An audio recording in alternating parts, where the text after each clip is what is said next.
ओम शांति। ये बाबा की 9 तारीख की साकार वाणी है। सार है मुरली का। मीठे बच्चे, सच्चे बाप के साथ अंदर बाहर सच्चा बनो, तब ही देवता बन सकेंगे। तुम ब्राह्मण ही फरिश्ता सो देवता बनते हो। प्रश्न: इस ज्ञान को सुनने व धारण करने का अधिकारी कौन हो सकता है? तो बाबा ने कहा, जिसने ऑल राउंड पार्ट बजाया है, जिसने सबसे जास्ती भक्ति की है, वही ज्ञान को धारण करने में बहुत तीखे जाएंगे। ऊंच पद भी वही पाएंगे। तुम बच्चों से कोई पूछते हैं, तुम शास्त्रों को नहीं मानते हो? तो बोलो, जितना हमने शास्त्र पढ़े हैं, भक्ति की है, उतना दुनिया में कोई नहीं करता। हमें अब भक्ति का फल मिला है, इसलिए अब भक्ति की दरकार नहीं। ओम शांति। बेहद का बाप बेहद के बच्चों को बैठ समझाते हैं। सभी आत्माओं का बाप सभी आत्माओं को समझाते हैं, क्योंकि वह सर्व का सद्गति दाता है। जो भी आत्माएं हैं, जीव आत्माएं ही कहेंगे, शरीर नहीं तो आत्मा देख नहीं सकती। बल ड्रामा के प्लान अनुसार स्वर्ग की स्थापना बाबा कर रहे, परंतु बाबा कहते, मैं स्वर्ग को देखता नहीं हूँ। जिनों के लिए है वही देख सकते। तुमको पढ़ाकर फिर मैं तो कोई शरीर धारण करता ही नहीं हूँ, तो बिगड़ शरीर देख कैसे सकूँगा? ऐसे नहीं जहाँ तहाँ मौजूद है, सब कुछ देखते हैं नहीं। बाबा सिर्फ देखते हैं तुम बच्चों को, जिनको गुलगुल यानी फूल बनाकर याद की यात्रा सिखलाते हैं। योग अक्षर भक्ति का है। ज्ञान देने वाला एक ज्ञान का सागर है, उनको ही सतगुरु कहा जाता। बाकी सब है गुरु। सच बोलने वाला, सच खंड स्थापन करने वाला वही है। भारत सच खंड था, वहाँ सब देवी देवता निवास करते थे। तुम अभी मनुष्य से देवता बन रहे हो। तो बच्चों को समझाते हैं, सच्चे बाबा के साथ अंदर बाहर सच्चा बनना है। पहले तो कदम कदम पर झूठ ही था, वह सब छोड़ना पड़ेगा। अगर स्वर्ग में ऊंच पद पाना चाहते हो तो बल स्वर्ग में तो पहुँच जाएंगे, परंतु बाबा को जानकर भी विकर्मों को विनाश नहीं किया तो सजाएं खाकर हिसाब किताब चुकतू करना पड़ेगा। फिर पद भी बहुत कम मिलेगा। राजधानी स्थापन हो रही है पुरुषोत्तम संगम युग पर। राजधानी न तो सतयुग में स्थापन हो सकती, न कलयुग में, क्योंकि बाबा सतयुग या कलयुग में नहीं आते। इस युग को कहा जाता है पुरुषोत्तम कल्याणकारी युग। इसमें ही बाबा आकर सबका कल्याण करते हैं। कलयुग के बाद सतयुग आना है, इसलिए संगम युग भी जरूर चाहिए। बाबा ने बताया, यह पतित पुरानी दुनिया है। गायन भी है, दूर देश का रहने वाला आए देश पराए। तो पराए देश में अपने बच्चे कहाँ से मिलेंगे? पराए देश में फिर पराए बच्चे ही मिलते हैं। उन्हों को अच्छी रीति समझाते हैं।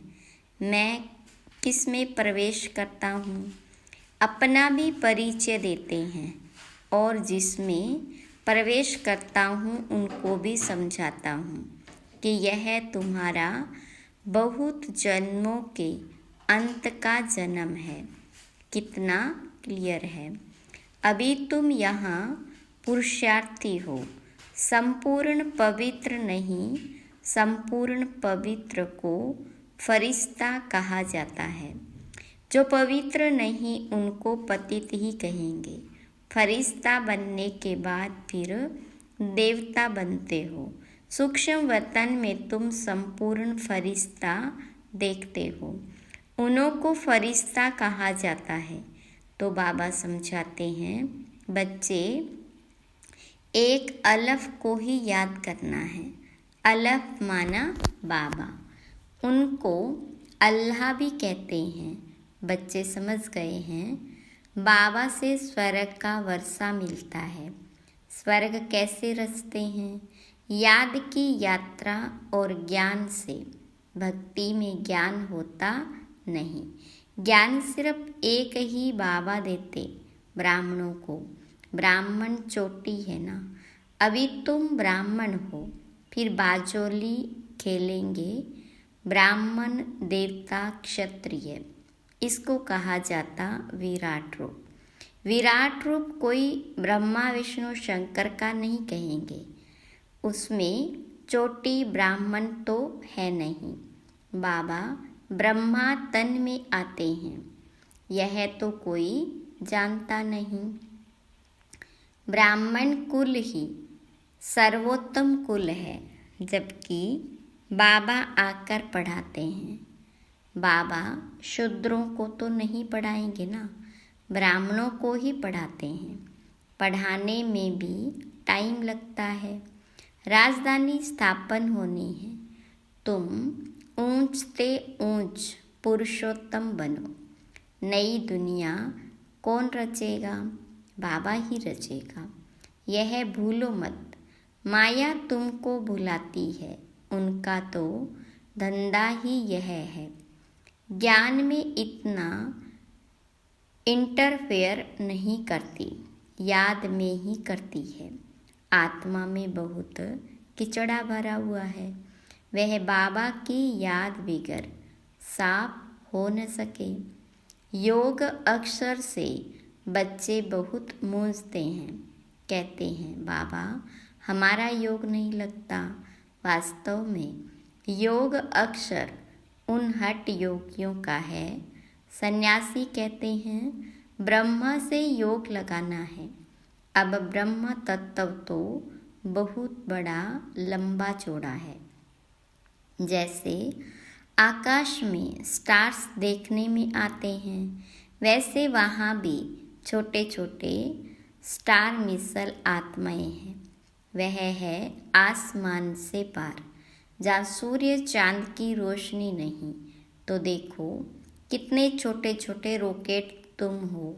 तब बाबा कहते पहले पहले आत्मा का ज्ञान देना चाहिए। वह तो एक भगवान ही दे सकते हैं।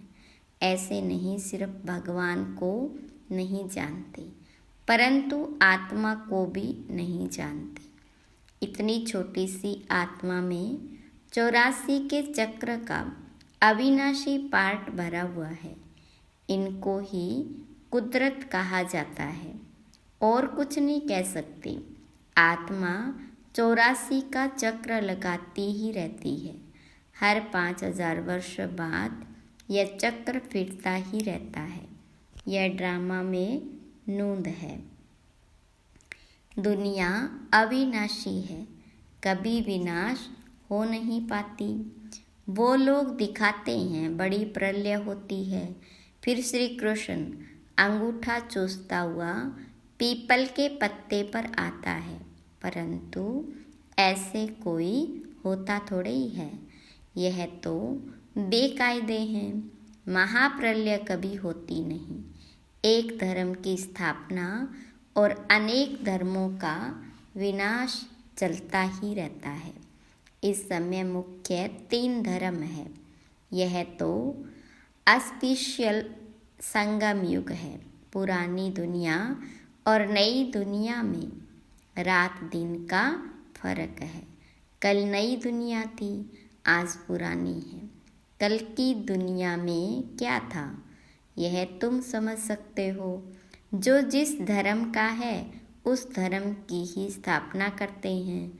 वो तो सिर्फ एक आते हैं, बहुत नहीं होते, फिर धीरे धीरे वृद्धि होती है। बाबा कहते, तुम बच्चों को कोई तकलीफ़ नहीं देता हूँ। बच्चों को तकलीफ़ कैसे देंगे? मोस्ट विलबेड बाबा है, कहते हैं मैं तुम्हारा सद्गति दाता, दुख हरता सुख करता हूँ। याद भी मुझ एक को करते हैं। भक्ति मार्ग में क्या कर दिया है? कितनी गालियाँ मुझे देते हैं।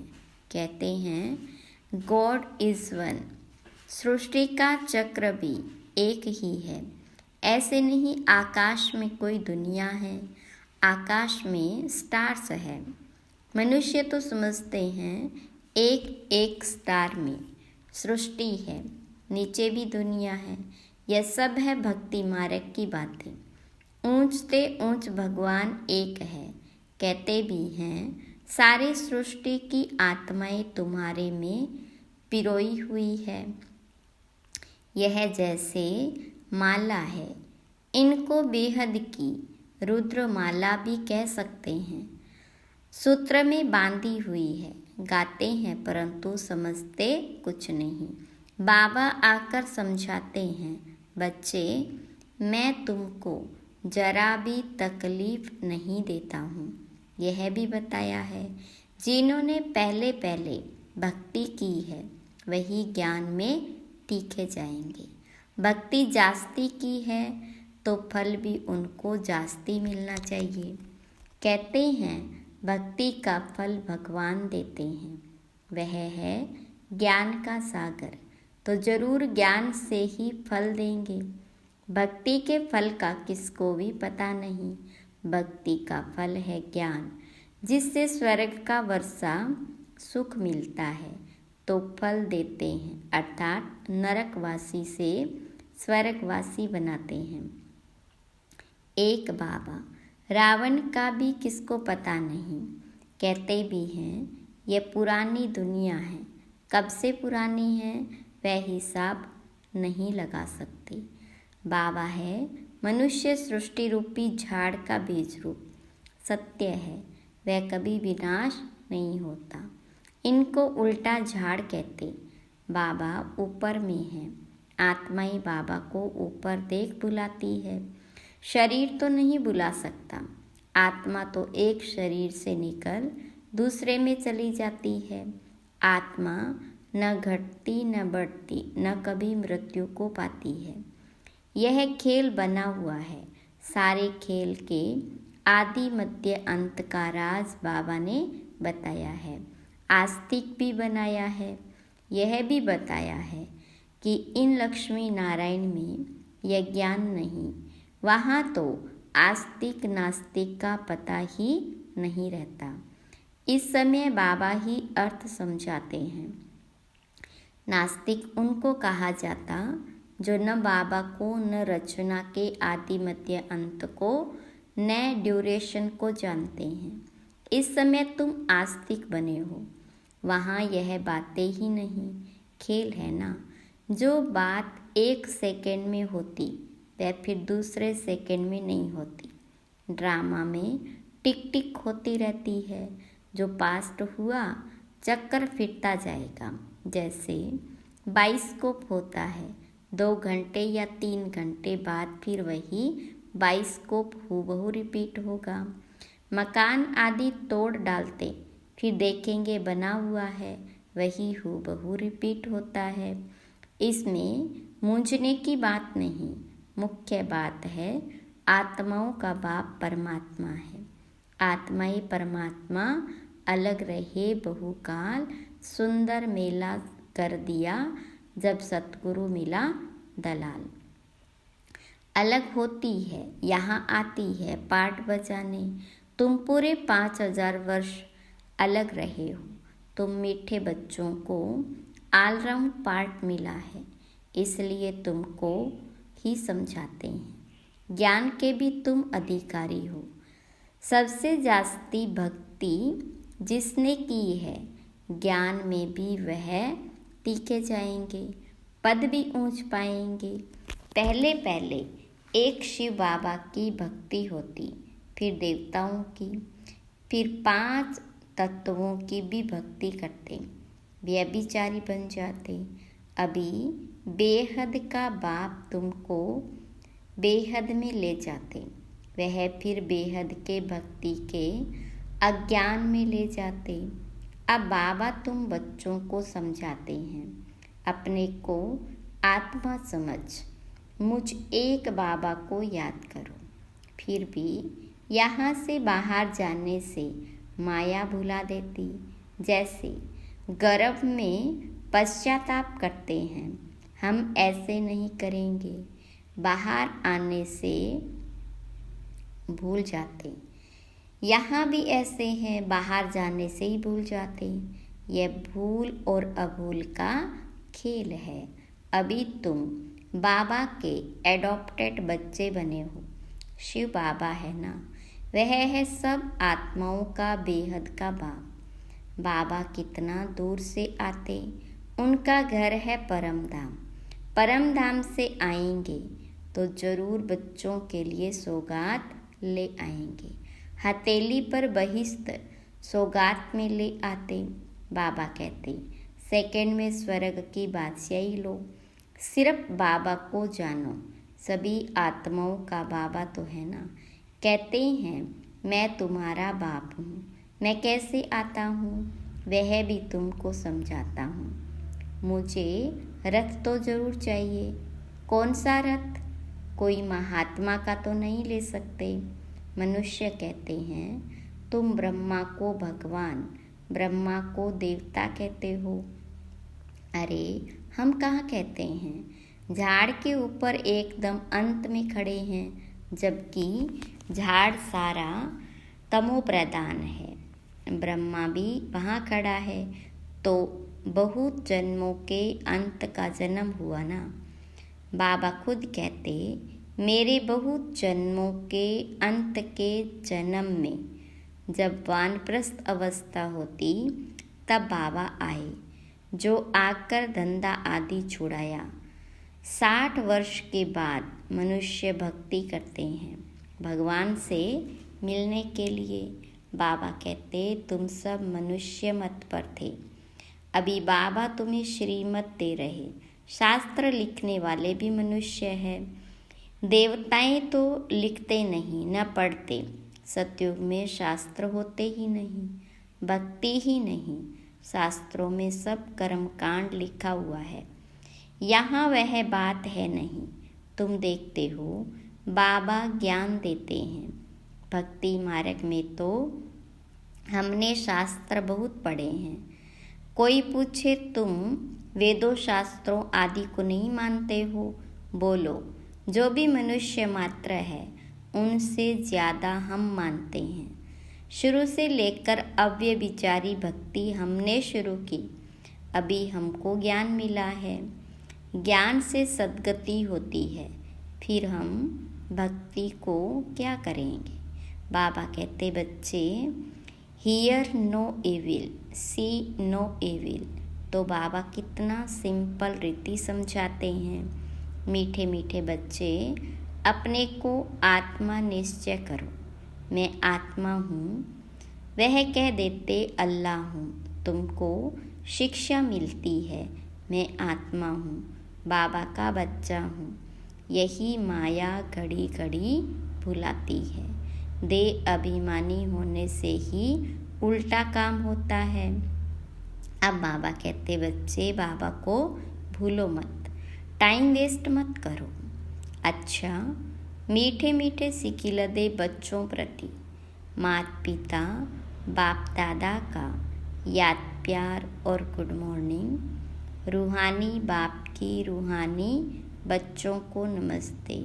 रूहानी बच्चों की रूहानी बाप दादा को याद प्यार गुड मॉर्निंग और नमस्ते। धारणा के लिए मुख्य सार। पहली पॉइंट, रचयिता और रचना के राज को यथार्थ समझ आस्तिक बनना है। ड्रामा के ज्ञान में मूंझना नहीं है। अपनी बुद्धि को हद से निकाल बेहद में ले जाना है। दूसरी पॉइंट, सूक्ष्म वतनवासी फरिश्ता बनने के लिए संपूर्ण पवित्र बनना है। आत्मा में जो किचड़ा भरा है उसे याद के बल से निकाल साफ करना है। वरदान, ईश्वरीय रस का अनुभव कर। एक रस स्थिति में स्थित रहने वाली श्रेष्ठ आत्मा भव। विस्तार, जो बच्चे ईश्वरीय रस का अनुभव कर लेते हैं उनको दुनिया के सब रस फीके लगते हैं। जब है ही एक रस मीठा तो एक ही तरफ अटेंशन जाएगा ना, सहज ही एक तरफ मन लग जाता है, मेहनत नहीं लगती। बाबा का स्नेह, बाबा की मदद, बाबा का साथ, बाबा द्वारा सर्व प्राप्तियां सहज एक रस स्थिति बना देती है। ऐसी एक रस स्थिति में स्थित रहने वाली आत्माएं ही श्रेष्ठ है। स्लोगन, किचड़े को समाकर रतन देना ही मास्टर सागर बनना है। अच्छा, ओम शांति।